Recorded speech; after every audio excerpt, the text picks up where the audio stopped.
Every one. NCERT സിലബസാണ് നമ്മൾ cover ചെയ്തുകൊണ്ടിരിക്കുന്നത്. 5ാം ക്ലാസ്സിലെ ചാപ്റ്റേഴ്സ് നമ്മൾ ചെയ്ത് കഴിഞ്ഞു. ഇനി ചെയ്യാൻ ഉദ്ദേശിക്കുന്നത് 6ാം ക്ലാസ്സിലെ ഹിസ്റ്ററി ഓർ പാസ്റ്റിലെ ആദ്യത്തെ 2 ചാപ്റ്റേഴ്സാണ്. മാത്രമല്ല മറ്റ് സബ്ജക്റ്റുകൾ ബയോളജി, ഫിസിക്സ്, അതുപോലെ +2 വരെയുള്ള പൊളിറ്റി, എക്കണോമിക്സ് എല്ലാം നമ്മൾ ചെയ്യുന്നുണ്ട്. വരും ദിവസങ്ങളിൽ ചെയ്യുന്നതായിരിക്കും. ഇപ്പോൾ നമ്മൾ ആദ്യത്തെ 2 ചാപ്റ്റേഴ്സ്, 6ാം ക്ലാസ്സിലെ ആദ്യത്തെ 2 ചാപ്റ്റേഴ്സാണ് ചെയ്യുന്നത്. First chapter what, where, how and when. ഈ തന്നിരിക്കുന്ന ഇന്ത്യയുടെ ചിത്രം ശ്രദ്ധിക്കുക. ആദ്യം ഡയറക്ഷൻ മനസ്സിലാക്കാം. മേലെ ഭാഗം ജമ്മു കാശ്മീർ, അതിനെയാണ് നോർത്ത് എന്ന് പറയുന്നത്. താഴെ ഭാഗം കേരള, തമിഴ്നാട് റീജിയൻ, അതിന് തെക്ക് ഭാഗം സൗത്ത്. ദെൻ വലതുവശത്തുള്ളത് ബേ ഓഫ് ബംഗാൾ അല്ലെങ്കിൽ ഈസ്റ്റേൺ ഭാഗമായിട്ട് പറയുന്നത് ഒഡീഷ, വെസ്റ്റ് ബംഗാൾ, അതുപോലെ തന്നെ അരുണാചൽ പ്രദേശ് ആ ഒരു റീജിയൻ.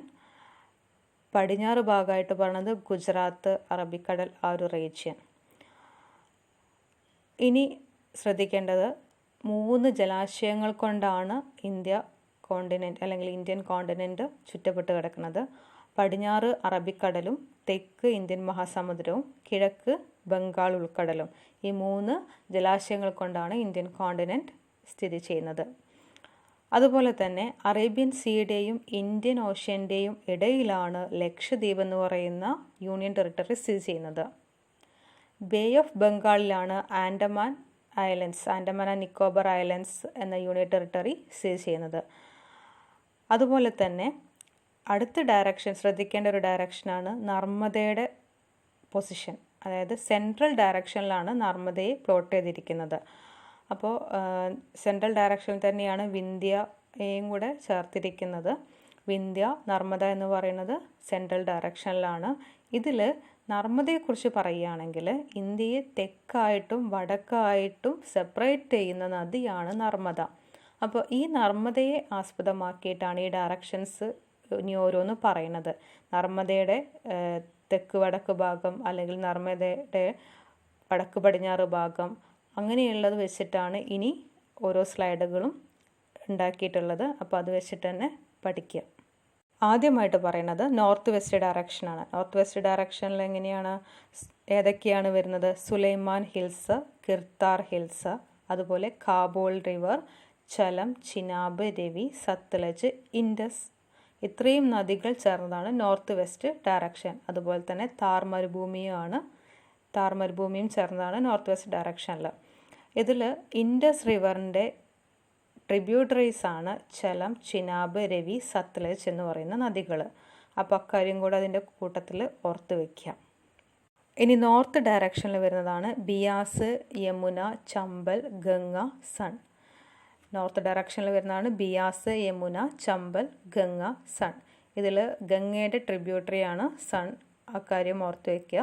അതേപോലെ തന്നെ ഗംഗ നോർത്ത് ഡയറക്ഷനിലും മാത്രമല്ല ഈസ്റ്റ് ഡയറക്ഷനിലും വരുന്നുണ്ട്.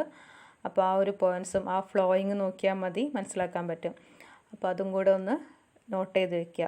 സെൻട്രൽ ഡയറക്ഷൻ നമ്മൾ നേരത്തെ പറഞ്ഞതാണ്. വിന്ധ്യയും നർമ്മദ റിവറുമാണ് സെൻട്രൽ ഡയറക്ഷനിൽ വരുന്നത്. ഇനി അടുത്തത് നോർത്ത് ഈസ്റ്റ് ഡയറക്ഷനാണ്. നോർത്ത് ഈസ്റ്റ് ഡയറക്ഷനിൽ വരുന്നതാണ് ഹിമാലയ, അതുപോലെ സൺ റിവർ. ഈസ്റ്റ് ഡയറക്ഷനിൽ വരുന്നതാണ് ബ്രഹ്മപുത്ര, ഗംഗ, മഹാനദി, ഗാരോ ഹിൽസ്. അപ്പോൾ ബ്രഹ്മപുത്ര, ഗംഗ, മഹാനദി എന്നുള്ളത് ഈസ്റ്റ് ഡയറക്ഷനിൽ വരുന്ന നദികൾ. അതുപോലെ ഗാരോ ഹിൽസും ഈസ്റ്റ് ഡയറക്ഷനിലാണ് വരുന്നത്. സൗത്ത് ഡയറക്ഷനിൽ വരുന്നതാണ് സത്പുര പർവ്വതനിര, ഡക്കാൻ പീഠഭൂമി, വെസ്റ്റേൺ ഘട്ട്, ഈസ്റ്റേൺ ഘട്ട്, താപ്തി, ഗോദാവരി, കൃഷ്ണ, തുംഗഭദ്ര, പെന്നാർ, കാവേരി. സത്പുര, ഡക്കാൻ പീഠഭൂമി, വെസ്റ്റേൺ ഘട്ട്, ഈസ്റ്റേൺ ഘട്ട്സ്, താപ്തി, ഗോദാവരി, കൃഷ്ണ, തുംഗഭദ്ര, പെന്നാർ, കാവേരി. ഇത്രയുമാണ് സൗത്ത് ഡയറക്ഷനിൽ വരുന്നത്. ഇനി അടുത്തത് പറയുന്നത് വിന്ധ്യ പർവ്വതനിരയുടെ നോർത്ത് ഭാഗത്ത്, അതായത് വടക്ക് ഭാഗത്തായിരുന്നു ആദ്യമായിട്ട് നെല്ലുൽപാദനം നടത്തിയിരുന്നത്, അല്ലെങ്കിൽ നെൽകൃഷി ചെയ്തിരുന്നത് വിന്ധ്യ പർവ്വതനിരയുടെ വടക്ക് ഭാഗത്തായിട്ടായിരുന്നു എന്നാണ് പറയുന്നത്. അതുപോലെ തന്നെ ഗംഗയെക്കുറിച്ച് പറയുന്നുണ്ട്.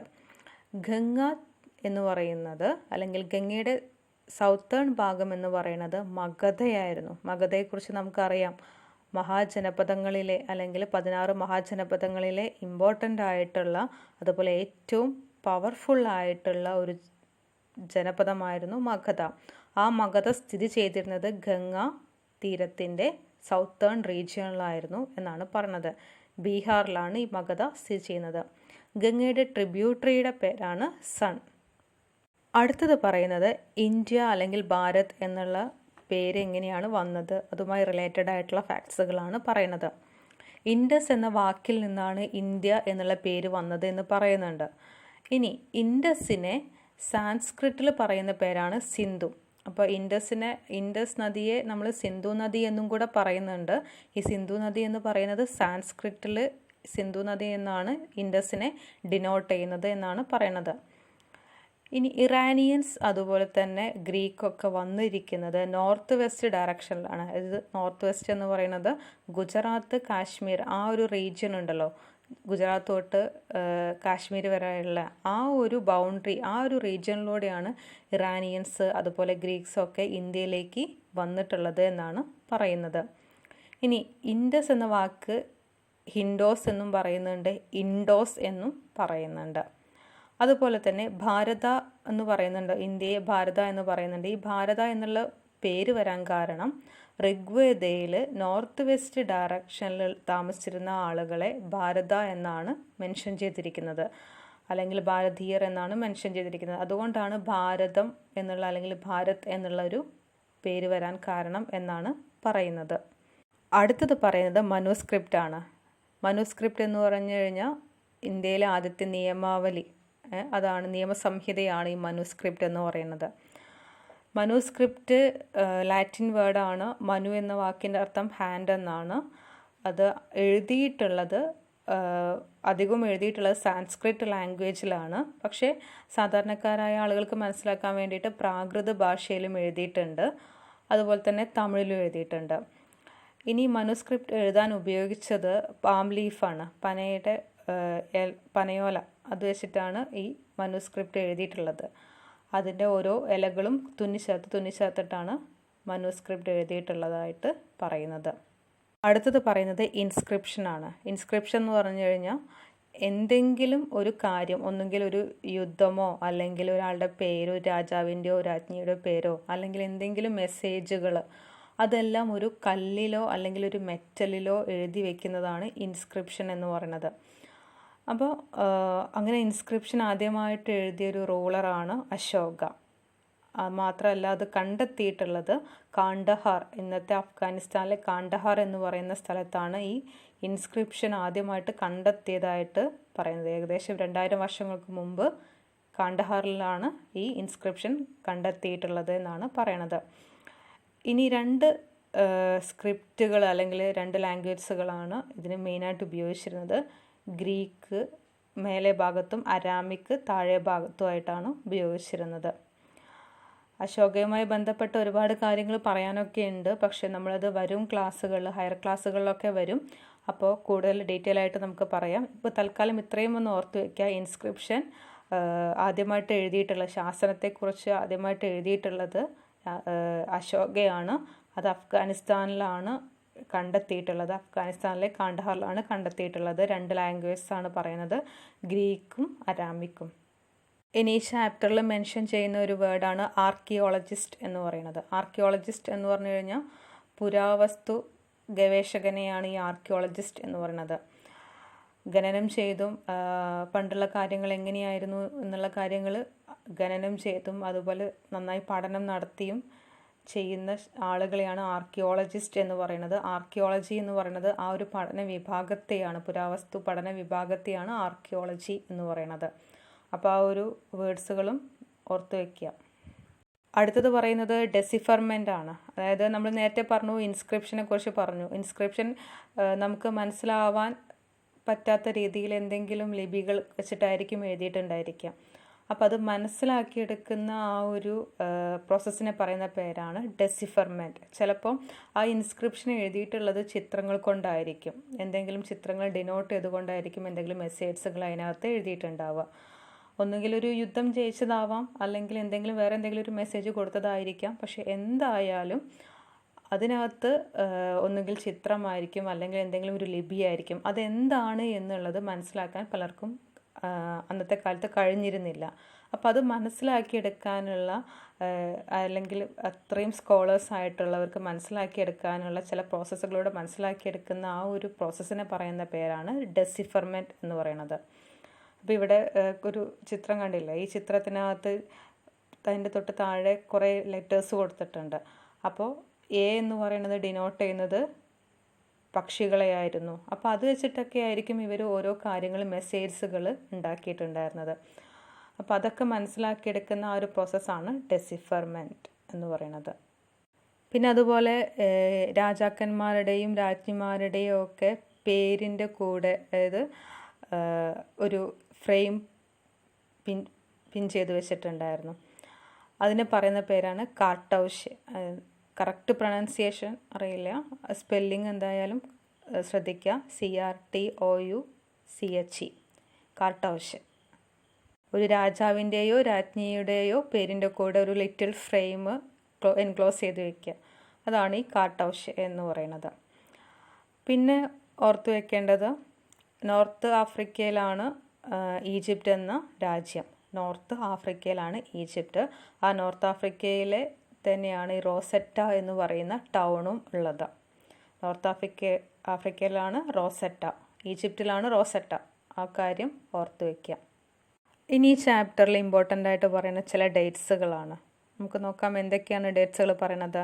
ബിഗിനിങ് ഓഫ് അഗ്രികൾച്ചർ, അതായത് കൃഷി തുടങ്ങിയത് ഏകദേശം 8000 വർഷങ്ങൾക്ക് മുമ്പാണ്. അതുപോലെ ഫസ്റ്റ് സിറ്റി ആയിട്ട് ഇൻഡസിനെ പറയുന്നത് 4700 ഇയേഴ്സ്, അതായത് 4700 വർഷങ്ങൾക്ക് മുമ്പാണ് ഈ ഇൻഡസ് എന്ന സിറ്റി ഉള്ളത്. ഇനി ഗംഗ വാലി, അതുപോലെ മഗധ, അതൊക്കെ 2500 വർഷങ്ങൾക്ക് മുമ്പാണ്. ഗംഗ വാലി, പിന്നെ അതുപോലെ a big kingdom in Magadha, മഗധയിലെ ബിഗ് കിങ്ഡം ആയിട്ടുള്ള മഗധ, അത് 2500 വർഷങ്ങൾക്ക് മുമ്പായിരുന്നു. ഇപ്പോൾ ഏത് കാലഘട്ടമാണ്? 2000 AD അല്ലെങ്കിൽ കോമൺ എറ. അതാണ് ഈ പ്രസൻറ്റ് കാലഘട്ടം, അതായത് ഇപ്പോഴത്തെ കാലഘട്ടം എന്ന് പറയുന്നത് 2000 കാലഘട്ടമാണ്. അതാണ് പറയണത്. അപ്പോൾ ഇത്രയുമാണ് ഒന്നാമത്തെ ചാപ്റ്റർ. ഇനി നമുക്ക് രണ്ടാമത്തെ ചാപ്റ്റർ നോക്കാം. Chapter 2, from hunting gathering to growing food. ഇതിലാദ്യമായിട്ട് പറയുന്നത് എന്തുകൊണ്ടാണ് ഒരു ഹണ്ടർ മറ്റു പ്ലേസിലേക്ക് മാറി മാറി പോകുന്നത് എന്നുള്ളതാണ്. അതിൻ്റെ ഒന്നാമത്തെ റീസൺ പറയുന്നത് ഭക്ഷണത്തിന് വേണ്ടിയിട്ടാണ്, സെർച്ച് ഓഫ് ഫുഡ്. രണ്ടാമത് പറയുന്നത് ആനിമൽസ് ഒരു പ്ലേസിൽ നിന്ന് മറ്റൊരു പ്ലേസിലേക്ക് മൂവ് ചെയ്യുമ്പോൾ അതിനെ ഹണ്ട് ചെയ്യാൻ അവർ ഒരു പ്ലേസിൽ നിന്ന് മറ്റൊരു പ്ലേസിലേക്ക് മൂവ് ചെയ്യാറുണ്ട്. ഇനി മൂന്നാമത് പറയുന്നത് പ്ലാന്റ്സ് അതുപോലെ ട്രീസൊക്കെ പല സീസണുകളിലും അതിൻ്റെ എന്താ പറയുക, പല സീസണുകളിലായിരിക്കും അത് ഫ്രൂട്ട്സുകളൊക്കെ ഉണ്ടാക്കുന്നത്. അപ്പോൾ അതിൻ്റെ അവൈലബിലിറ്റിക്ക് അനുസരിച്ച്, പ്ലാന്റ്സിൻ്റെയും ട്രീസിൻ്റെയും ഒക്കെ സീസണിനനുസരിച്ച് അവർ ഭക്ഷണത്തിന് വേണ്ടിയിട്ടും അല്ലെങ്കിൽ മറ്റ് സൗകര്യങ്ങൾക്ക് അടിസ്ഥാനമാക്കിയിട്ടും അവർ മൂവ് ചെയ്യാറുണ്ട്. സീസൺ അനുസരിച്ച് മൂവ് ചെയ്യാറുണ്ട്. നാലാമത് പറയുന്നത് വാട്ടർ കിട്ടാൻ വേണ്ടി, വെള്ളം ലഭ്യമാകുന്ന രീതിയിൽ എവിടെയൊക്കെയാണ് വെള്ളമുള്ളത്, അപ്പോൾ ആ വെള്ളം തേടിയിട്ടും ഈ ആളുകൾ, ഹണ്ടേഴ്സ് ആൻഡ് ഗാദേഴ്സ്, ഒരു പ്ലേസിൽ നിന്ന് മറ്റൊരു പ്ലേസിലേക്ക് മൂവ് ചെയ്യാറുണ്ട്. അപ്പോൾ ഈ നാല് റീസൺസാണ് ഒരു ഹണ്ടർ അല്ലെങ്കിൽ ഒരു ഹണ്ടേഴ്സ് ആൻഡ് ഗാദേഴ്സ് ഒരു പ്ലേസിൽ നിന്ന് മറ്റൊരു പ്ലേസിലേക്ക് മൂവ് ചെയ്യാനുള്ള കാരണങ്ങളായിട്ട് പറയുന്നത്. ഇനിയൊരു പിക്ചറാണുള്ളത്, ഇമ്പോർട്ടൻ്റ് ആണ്, ആർക്കിയോളജിക്കൽ സൈറ്റ്സ് ആണ്. നോക്കാം എങ്ങനെയൊക്കെയാണ് ഇതിൽ വരുന്നത്, ഏതൊക്കെ ഭാഗങ്ങളാണ്, ഏതൊക്കെ സ്ഥലങ്ങളാണ്, ഏതൊക്കെയാണ് പഴയ പ്രാചീന ശില, അതുപോലെ മധ്യശില, നവീന ശിലായുഗത്തിലൊക്കെ ഏതൊക്കെ സ്ഥലങ്ങളാണ് വരുന്നതെന്നുള്ളത് നോക്കാം. പാലിയോലിത്തിക് സൈറ്റ് എന്ന് പറയുന്നത് പ്രാചീന ശിലായുഗം, ഭീംബേഡ്ക, ഹൻസ്ഗി, കർണൂൽ കേവ്സ്, ഇത്രയുമാണ് പാലിയോലിത്തിക് സൈറ്റ്സിൽ പറയുന്നത്. ഭീംബേഡ്ക, ഹൻസ്ഗി, കർണൂൽ കേവ്സ്. ഇനി മെഗാലിത്തിക് സൈറ്റ് എന്ന് പറയുന്നത് മധ്യശിലായുഗം. അതിൽ സൈറ്റുകൾ ഇട്ട് പറയുന്നത് ബ്രഹ്മഗിരി, ആദിച്ചമല്ലൂർ. നിയോലിത്തിക് നിയോലിത്തിക് സൈറ്റ് എന്ന് പറയുന്നത് നവീന ശിലായുഗം, ബുർസാഹോം, മെഹർഗർ, ചിരാന്ത്, കോൾഡിവ, മഹാഗര, ദജോലി ഹേഡിംഗ്, ഹല്ലൂർ, പയ്യാമ്പള്ളി. അപ്പോൾ പ്രൊനൗൺസിയേഷൻ നോക്കണ്ട, നിങ്ങൾ ആ സ്പെല്ലിങ് നന്നായിട്ട് നോക്കിയാൽ മതി. പ്രൊനൗൺസിയേഷൻ നിങ്ങൾക്ക് എങ്ങനെയാണ് കംഫർട്ട് എന്ന് വെച്ചാൽ അതുപോലെ ചെയ്യാം. നിയോലിത്തിക് സൈറ്റിൽ ഏതൊക്കെയാണ് വരുന്നത്? ബുർസാഹോം, മെഹർഗർ, ചിരാന്ത്, കൊൾഡിഫ, മഹാഗര, ദവോജലി ഹൈഡിംഗ്, ഹല്ലൂർ, പയ്യാമ്പള്ളി. ഇനി ഏർലി വില്ലേജിൽ വരുന്നതാണ് ഇനാം ഗവോൺ. അതുപോലെ മോഡേൺ സൈറ്റിൽ വരുന്നതാണ് കൊൽക്കത്ത, മുംബൈ. ഇനി പ്രാചീന ശിലായുഗത്തിൽ വരുന്നതാണ് ഈ കേവ്സ്, റോക്ക് ഷെൽട്ടേഴ്സൊക്കെ സ്ഥിതി ചെയ്യുന്നത്. അതിനുള്ളൊരു എക്സാമ്പിളാണ് ഭീംബേഡ്ക. ഭീംബേഡ്ക എവിടെയാണ്? മധ്യപ്രദേശാണ്. അപ്പോൾ ഇമ്പോർട്ടൻ്റ് ആണ്. ഭീംബേഡ്ക മധ്യപ്രദേശാണ്. പ്രാചീന ശിലായുഗവുമായി ബന്ധപ്പെട്ടിട്ടുള്ള കേവ്സുകളും റോക്ക് ഷെൽട്ടേഴ്സും ഒക്കെ കണ്ടെത്തിയിട്ടുള്ളതാണ് ഭീംബേഡ്ക ഇൻ മധ്യപ്രദേശ്. ഇനി റോക്ക് പെയിൻറ്റിങ്സ് ഉള്ളത് മധ്യപ്രദേശും അതുപോലെ തന്നെ ഉത്തർപ്രദേശിലെ സൗത്തേൺ പാർട്സിലും ഉണ്ട്. റോക്ക് പെയിൻറ്റിങ്സ് മധ്യപ്രദേശ് അതുപോലെ ഉത്തർപ്രദേശിലെ സൗത്തേൺ റീജിയണിലും കണ്ടിട്ടുണ്ട്. ഇനി അടുത്തത് പറയുന്നത് പാലിയോലിത്തിക്. പാലിയോലിത്തിക് എവിടെയൊക്കെയാണ് അല്ലെങ്കിൽ എന്തൊക്കെയാണ് അതിൻ്റെ ഇമ്പോർട്ടൻ്റ്, അതിൻ്റെ ആ പേര് വരുന്നത് എങ്ങനെയാണ് എന്നുള്ളതാണ് പറയണത്. പാലിയോലിത്തിക്കിന് ഒരു എക്സാമ്പിൾ പറയണത് ബുർസാഹോം പറയുന്നുണ്ട്. പാലിയോലിത്തിക്കിന് ബുർസാഹോം എവിടെയാണ് സ്ഥിതി ചെയ്യുന്നത്? കാശ്മീരാണ് ബുർസാഹോം സ്ഥിതി ചെയ്യുന്നത്. പാലിയോ എന്ന വാക്കിൻ്റെ അർത്ഥം ഓൾഡ് എന്നാണ്. ലിത്തോസ് എന്ന് പറഞ്ഞ സ്റ്റോൺ. അപ്പോൾ ഓൾഡ് സ്റ്റോൺ, അതാണ് പാലിയോലിത്തിക് എന്ന വാക്കിൻ്റെ മീനിങ്. ഇനി അതിൻ്റെ പ്രത്യേകത എന്ന് പറഞ്ഞു കഴിഞ്ഞാൽ പിറ്റ് ഹൗസസ് ആയിരിക്കും. അതായത് ഗ്രൗണ്ടിലേക്ക് ഇറക്കിയിട്ട് ഉണ്ടാക്കുന്ന വീടുകളായിരിക്കും ഈ പാലിയോലിത്തിക്കിൽ ഉണ്ടാവുക. താഴേക്ക് സ്റ്റെപ്പുകൾ ഇറങ്ങിയിട്ട് വേണം താഴെ ഭാഗത്തേക്ക് അല്ലെങ്കിൽ അവരുടെ വീട്ടിലേക്ക് അണ്ടർഗ്രൗണ്ടിലേക്ക് വീടുണ്ടാക്കുന്നത് എങ്ങനെയായിരിക്കും? ആ ഒരു ടൈപ്പാണ് പാലിയോലിത്തിക് സമയങ്ങളിൽ ഉണ്ടായിരുന്ന വീടുകളുടെ പ്രത്യേകത. പിന്നെ കോൾഡ് വെതറിൽ നിന്ന്, അതായത് വെതർ സമയങ്ങൾ കോൾഡ് ആണെന്നുണ്ടെങ്കിൽ അതിന് പ്രൊട്ടക്റ്റ് ചെയ്യാൻ വേണ്ടി ഷെൽട്ടറൊക്കെ ഉണ്ടാക്കിയിട്ടുണ്ടായിരുന്നു. അടുത്ത ഇമ്പോർട്ടൻ്റ് സ്ഥലമാണ് മെഹർഗർ. മെഹർഗർ എന്ന് പറയുന്നത് ഫെർട്ടൈൽ പ്ലെയിൻ ആണ്. അതായത് ഭയങ്കര ഫലഭൂയിഷ്ഠമായിട്ടുള്ള സ്ഥലമാണ്. ഏകദേശം ബോലാൻ പാസിൻ്റെ അടുത്താണ് അത് സ്ഥിതി ചെയ്യുന്നത്. ഈ ബോലാൻ പാസ് എന്ന് പറയുന്നത് ഇറാനിലേക്ക് പോകുന്ന ഒരു റൂട്ടാണ്. അതായത് ഇറാനിലേക്ക് പോകുന്ന ഒരു പാസ്സാണ് ഈ ബോലാൻ പാസ് എന്ന് പറയുന്നത്. ഈ ബോലാൻ പാസിൻ്റെ അടുത്താണ് ഈ മെഹർഗർ സ്ഥിതി ചെയ്യുന്നത്. പിന്നെ ബാർലി, വീറ്റ്, അതിൻ്റെയൊക്കെ ആ ഭക്ഷണ പദാർത്ഥങ്ങളുടെയൊക്കെ എന്താ പറയുക പ്രസൻസ് ഈ മെഹർഗറിൽ കണ്ടെത്തിയിട്ടുണ്ടായിരുന്നു. അതുപോലെ തന്നെ ഷീപ്പ്, ഗോഡ്സ്, അതിൻ്റെയൊക്കെ പ്രസൻസ് ഈ ഏരിയയിൽ ഉണ്ടായിട്ടുണ്ട് എന്നുള്ളത് കണ്ടെത്തിയിട്ടുണ്ട്.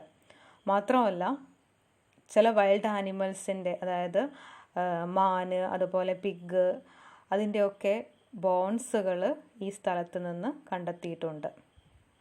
ഇവിടുത്തെ വീടുകളുടെ പ്രത്യേകത എന്ന് പറഞ്ഞു കഴിഞ്ഞാൽ സ്ക്വയർ ആയിരിക്കും അല്ലെങ്കിൽ റെക്റ്റാങ്കുലർ ഹൗസസ് ആയിരിക്കും. ഓരോ ഹൗസിലും ഒരു 4 അതിൽ കൂടുതലോ കമ്പാർട്ട്മെൻറ്റ്സ് ഉണ്ടായിരിക്കും. അത് അവരുടെ ഫുഡ് അല്ലെങ്കിൽ മറ്റു കാര്യങ്ങളൊക്കെ സ്റ്റോർ ചെയ്ത് വെക്കാൻ വേണ്ടിയിട്ടാണ് അവരതങ്ങനെ ഉപയോഗിച്ചിട്ടുണ്ടായിരുന്നത്. പിന്നെ ബ്യൂറിയൽ സൈറ്റ്സ് ഫൗണ്ട് ചെയ്തിട്ടുണ്ട്. ഈ മെഹർഗറിൽ ബ്യൂറിയൽ സൈറ്റ്സ് കണ്ടെത്തിയിട്ടുണ്ട്. ബ്യൂറിയൽ ഹൗസ് സൈറ്റ് എന്ന് പറഞ്ഞു കഴിഞ്ഞാൽ ഒരാൾ മരിച്ചു കഴിഞ്ഞിട്ടുണ്ടെങ്കിൽ അവരെ എന്ത് ചെയ്യും? ഗോഡ്സിൻ്റെ കൂടെ ഗോട്ട്, അതായത് ആടിനെയും കൂടെ അതിൻ്റെ കൂട്ടത്തിൽ ചേർത്തിട്ടായിരിക്കും അതിനെ അടക്കം ചെയ്യുന്നത്. കാരണം എന്താണെന്ന് വെച്ചാൽ അവർക്കൊരു വിശ്വാസം ഉണ്ടായിരുന്നു, അടുത്ത വേൾഡിലേക്ക് അവർ പോകുമ്പോൾ, അതായത് ഈ മരിച്ച ആൾ അടുത്ത വേൾഡിലേക്ക് പോകുമ്പോൾ അവർക്ക് അവിടെ നിന്ന് ഫുഡ് സെർവ് ചെയ്യാൻ ഉള്ളൊരു ബ്ലെസ്സിങ്സ് ഉണ്ടായിരിക്കും എന്നൊരു വിശ്വാസം അവർക്ക് ഉണ്ടായിരുന്നു. അതുകൊണ്ടാണ് ആ 2 എണ്ണത്തിനെയും കൂടെ, അതായത് മരിച്ച ആളെയും അതുപോലെ തന്നെ ഗോഡ്സിനെയും കൂടെ ഒരുമിച്ച് ചേർത്ത് അടക്കം ചെയ്തിട്ടുണ്ടായിരുന്നത്. അടുത്തത് കേവ് പെയിൻറ്റിങ്സ് ഇൻ ഫ്രാൻസ്. ഫ്രാൻസിൽ ഒരു കേവ് പെയിൻറ്റിങ്സ് കണ്ടെത്തിയിട്ടുണ്ടായിരുന്നു. അതും ഈ പഴയ കാലത്തിൻ്റെ അല്ലെങ്കിൽ ഒരുപാട് പുരാവസ്തു ശാസ്ത്രപരമായിട്ട് കണ്ടെത്തിയ ഏറ്റവും വലിയൊരു ഇമ്പോർട്ടൻ്റ് ആയിട്ടുള്ളൊരു ഫാക്ട്സാണ് cave paintings in France. Wild horses, അതുപോലെ ഓക്സ്, അത് കാറ്റലിൻ്റെ ഒരു പഴയൊരു ഫോമാണ് ഈ ഒറോക്സ് എന്ന് പറയുന്നത്. ബൈസൺ, വോള്ളി, റിനോസേഴ്സ്, റെയിൻഡീർ, ബിയർ ഇതിനൊക്കെ എന്ത് ചെയ്തിട്ടുണ്ട്, ബ്രൈറ്റ് കളേഴ്സിൽ ഈ കേവ്സിൽ ഗുഹകളിൽ വരച്ച് വെച്ചിട്ടുണ്ട്. അതിനൊക്കെ ഉപയോഗിച്ചിരുന്നത് ഒക്രേ അല്ലെങ്കിൽ അയൺ ഓർ ചാർക്കോളിൻ്റെ ഒക്കെ മിനറൽസ് ഉപയോഗിച്ചിട്ടാണ് ഈ പെയിൻറ്റിങ്സ് ചെയ്തിട്ടുണ്ടായിരുന്നത്. അപ്പോൾ ഇതിൽ നിന്നൊക്കെ നമുക്ക് മനസ്സിലാക്കാവുന്നത് അക്കാലത്ത്, അതായത് ഈ ആ ഒരു പഴയ കാലങ്ങളിലും എന്തുണ്ടായിരുന്നു, ഈ പറയുന്ന ബൈസൺ, വോള്ളി, റിനോസസ് ഇങ്ങനെയുള്ള ഇങ്ങനെയുള്ള മൃഗങ്ങളുമായിട്ട് ആളുകൾക്ക് അറിയാമായിരുന്നു, അല്ലെങ്കിൽ അവർക്ക് അതേക്കുറിച്ച് അവരതിനെ ഉപയോഗിച്ചിരുന്നു എന്നുള്ളതാണ് മനസ്സിലാക്കേണ്ടത്. അടുത്തത് ടർക്കിയെക്കുറിച്ചാണ്. നിയോലിത്തിക് സൈറ്റിന് ഫേമസ് ആയിട്ടുള്ള സ്ഥലമാണ് ടർക്കി. അതിൽ ഇമ്പോർട്ടൻ്റ് ആയിട്ട് പറയുന്നത് ചാതൽ ഹുയൂക്ക് എന്ന് പറയുന്ന സ്ഥലമാണ്. അത് ടർക്കിയിലാണ് കണ്ടെത്തിയിട്ടുള്ളത്, ചാതൽ ഹുയൂക്ക്. ഈ പല സൈഡിൽ നിന്നും പല ഇമ്പോർട്ടൻ്റ് ആയിട്ടുള്ള തിങ്സുകൾ ഇവിടെ ഇങ്ങോട്ട് കൊണ്ടുവന്നിട്ടുണ്ട്. അതിൽ ഇമ്പോർട്ടൻ്റ് ആണ് ഫ്ലിൻറ്റ് ഫ്രം സിറിയ, അതുപോലെ cowries from the Red Sea, shells from the Mediterranean Sea. അതായത് പല സ്ഥലങ്ങളിൽ നിന്ന് ഈ ചാതൽ ഹുയൂക്കിലേക്ക് അല്ലെങ്കിൽ ടർക്കിയിലോട്ട് പല സാധനങ്ങളും കൊണ്ടുവന്നിട്ടുണ്ട്. അതിൽ എക്സാമ്പിളായിട്ടാണ് പറയുന്നത് ഫ്ലിൻറ്റ് ഫ്രം സിറിയ, സിറിയയിൽ നിന്ന് കൊണ്ടുവന്ന ഫ്ലിൻറ്റ് എന്ന് പറയുന്നത് ഒരു ടൂളാണ്. പിന്നെ കൗറീസ് ഫ്രം ദ റെഡ് സീ, കൗറീസ് അതുപോലെ ഷെൽസ് അതൊക്കെ കൊണ്ടുവന്നിട്ടുള്ളതാണ്, ഈ ഒരു റീജിയനിലോട്ട് കൊണ്ടുവന്നിട്ടുള്ളതാണ്, സെറ്റിൽമെൻറ്റ്സിന് വേണ്ടിയിട്ട് കൊണ്ടുവന്നിട്ടുള്ളതാണ്. അതുകൊണ്ട് തന്നെ അതൊരു നിയോലിത്തിക് സൈറ്റായിട്ടാണ് പറയുന്നത്. ഇനി ഇമ്പോർട്ടൻ്റ് ആയിട്ടുള്ള ഡേറ്റ്സുകളാണ്. മീസോലിത്തിക് പീരീഡ് എന്ന് പറയുന്നത് 12,000 to 10,000 ഇയേഴ്സ് എഗോ. ഡൊമസ്റ്റിക്കേഷൻ തുടങ്ങിയത്, വളർത്തുമൃഗങ്ങൾ അല്ലെങ്കിൽ വളർത്തുപരിപാലനം തുടങ്ങിയത് എബൌട്ട് 12,000, ഏകദേശം 12,000 ഇയേഴ്സ് മുന്നേ ആയിരുന്നു. പിന്നെ മെഹർഗറിൽ സെറ്റിൽമെൻറ്റ്സ് തുടങ്ങിയത് 8,000 വർഷങ്ങൾക്ക് മുമ്പാണ്. അതുപോലെ തന്നെ നിയോലിത്തിക് സ്റ്റാർട്ട് ചെയ്തത് 10,000 വർഷങ്ങൾക്ക് മുമ്പാണ്. അപ്പോൾ ഇത്രയുമാണ് ഹിസ്റ്ററി ഓർ പാസ്റ്റിലെ ആദ്യത്തെ 2 ചാപ്റ്റേഴ്സ്. ഇനിയും ചാപ്റ്റേഴ്സ് ഉണ്ട്, അത് വരും ദിവസങ്ങളിൽ ചെയ്യും. അതുപോലെ തന്നെ മറ്റ് സബ്ജക്റ്റുകളും ഉടനെ ഉണ്ടായിരിക്കുന്നതാണ്. So thank you for watching.